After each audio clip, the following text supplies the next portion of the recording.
53 বছরে কোনো কিছু হয় নাই, কেউ বলছে 16 বছরে রসাতলে গেছে, কাজে ওই জায়গা থেকে টেনে তুলতে হবে। এখন কেউ যদি 53 বছরে রসাতলে যাওয়ার কথা বলে, তাহলে এই 53 বছরে যারা রাজনীতি করেছে, রাষ্ট্র পরিচালনা করেছে, প্রত্যেকে দায়ী এর জন্য।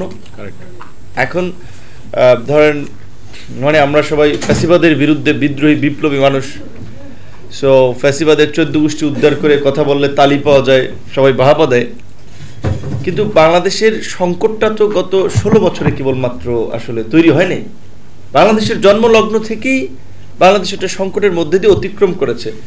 তো আমাদের ভাগ্য ভালো, ওই মানে একজন বলছিলেন যে ভাই আমরা যা খাই আর যেই পরিবেশে বসবাস করি, এইটা একেবারে স্বয়ং আল্লাহর মানে এই রহমত ছাড়া এর মধ্যে মানুষের বসবাস করা, বেঁচে থাকা সম্ভব না।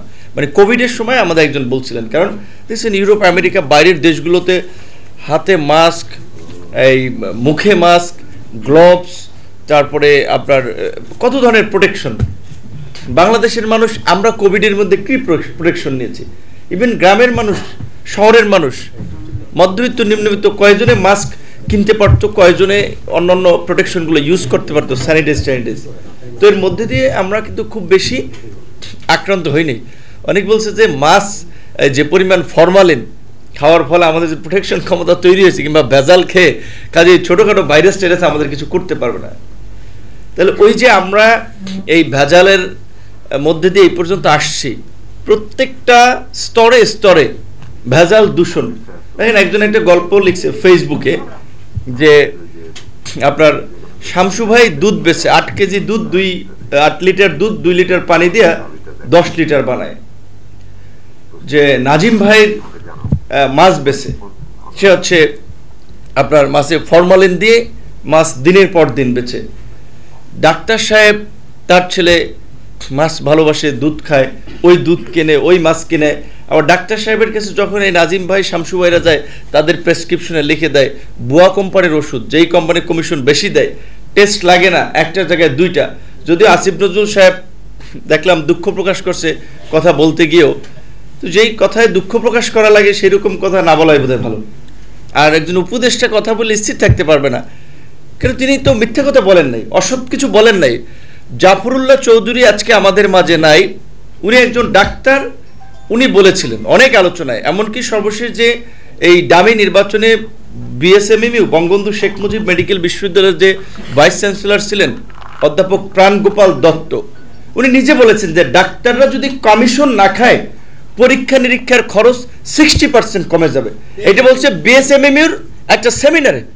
তাহলে উনি তখন আওয়ামী লীগের আমলে ওই সাচিব টাচিবের নেতারা তো ছিল, ওর মধ্যে থেকে বলছেন যে 60% খরচ কমে যাবে। এবং কথা তো বাস্তব।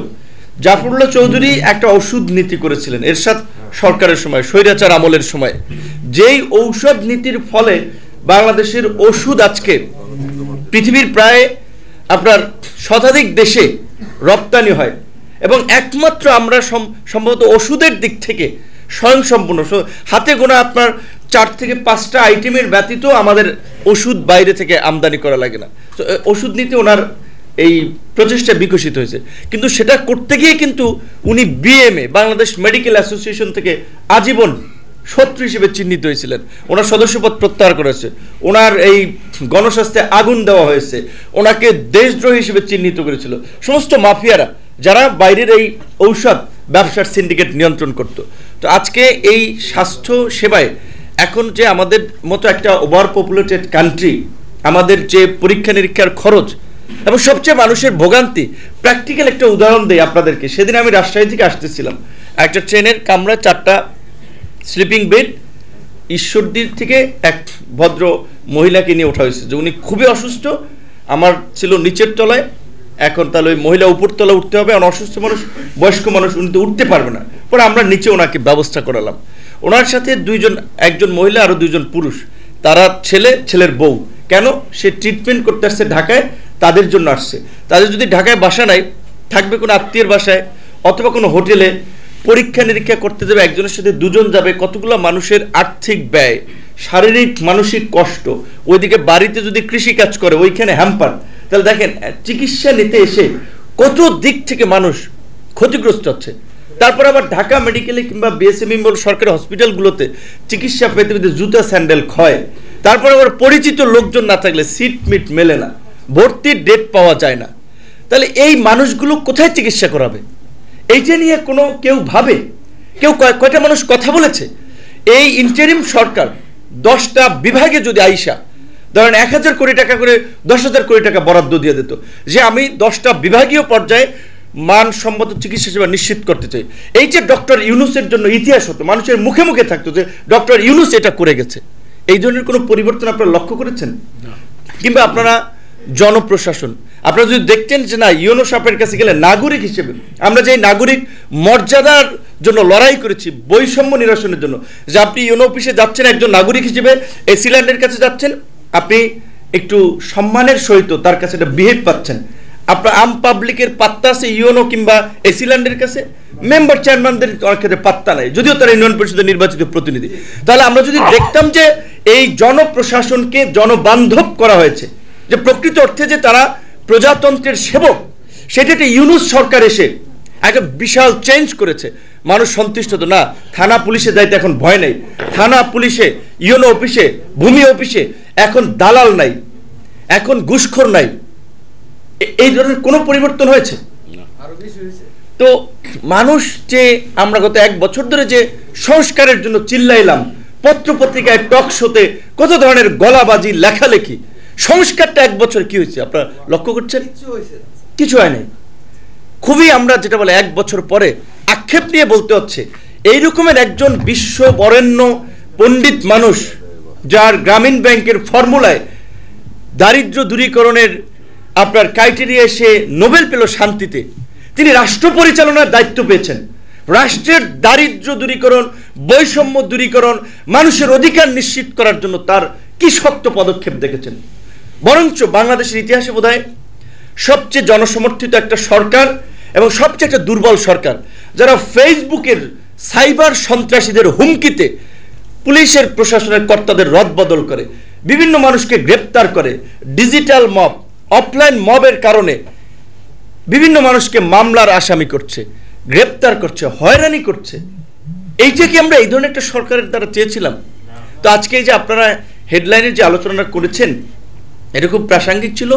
ধরেন পলিটিক্যাল গভর্নমেন্টের সময় যারা সিভিল সোসাইটির লোক থাকে, তারা অনেক বিশেষজ্ঞ, তারা বারবার বলছিল বাংলাদেশের মতো এই ওভার পপুলেটেড কান্ট্রি, এটাকে এগিয়ে নেওয়ার জন্য, একটা ভালো সিস্টেম ডেভেলপ করার জন্য আমাদের লোকাল গভর্নমেন্টকে স্ট্রেনথেন করা দরকার, শক্তিশালী করা দরকার, তাদেরকে ক্ষমতায়ন করা দরকার।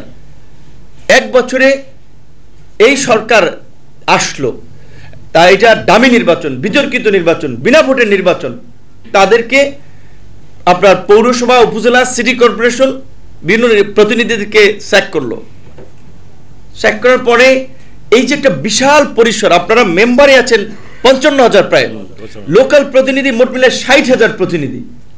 তাহলে এই 1 বছরে এটা কি বলবেন, ব্যাককুল সরকার বলবেন না আহাম্মক সরকার বলবেন? 1 বছরে কোনো জায়গায় নির্বাচিত প্রতিনিধি নাই। চালাচ্ছে কে? ইউনোরা, ডিসিরা। তারা কেউ জেলা পরিষদ চালাচ্ছে, পৌরসভা চালাচ্ছে, আপনার ইউনিয়ন অনেক জায়গায় চালাচ্ছে, সহকারী ভূমি কমিশনার আবার দেখা যায় সেই ইউনিয়নের ভারপ্রাপ্ত চেয়ারম্যানের দায়িত্ব আছে। এর চেয়ে মস্করার কিছু এইখানে এই যে মানুষের যে আপনার বলে জন্ম সম্পত্তির বিভিন্ন ধরনের সনদ, ওয়ারিশনামা, এই সমস্ত বিষয়গুলো এই সরকারি কর্মকর্তা কর্মচারীরা 6 মাস যায়, 1 বছরে সে কিছু চিনে। এবং লোকাল আপনারা মেম্বার চেয়ারম্যানরা একটা সমস্যা, যেভাবে সবার কাঁধে হাত দিয়ে 2 জনকে 2টা থাপ্পড় দিয়ে একটা মীমাংসা করে দিতে পারেন, এইটা কি ওনারা পারবে? তাহলে 1টা বছর ধরে স্থানীয় সরকারের জনপ্রতিনিধি নাই, এইটা নিয়ে কেউ কথা বলে নাই। বরং আমরা অনেকে বলছি, আমাদের রাজনৈতিক অনেক মিত্ররা বলছে না এটা বললো না, আগে জাতীয় নির্বাচন, স্থানীয় নির্বাচন পরে, কারণ জাতীয় নির্বাচনে অনেকে এমপি হয়ে যাবে, সংসদ যাবে, মন্ত্রী হবে। পিয়া ভাই বলছে হ্যাঁ, যদি সৌভাগ্য থাকে আমরা হয়তো হতে পারি, আমরা যাই না। কিন্তু আমাদের চেয়ে আমাদের কাছে দেশের স্বার্থটা দেখা উচিত। 1টা বছর জনপ্রতিনিধি নেই, কোনো আলাপ আলোচনা নাই।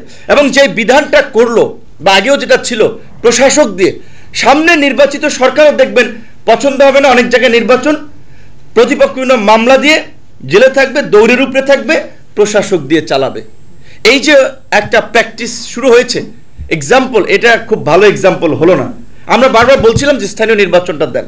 তো স্থানীয় পর্যায়ের আমরা দারিদ্র্য দূরীকরণ বলি, আমরা সুষম উন্নয়নের কথা বলি, এর জন্য সবচেয়ে গুরুত্বপূর্ণ ভূমিকা পালন করতে পারবে অবশ্যই ইউনিয়ন পরিষদের আপনার একেবারেই প্রান্তিক লেভেলের প্রতিনিধি হিসেবে মেম্বাররা।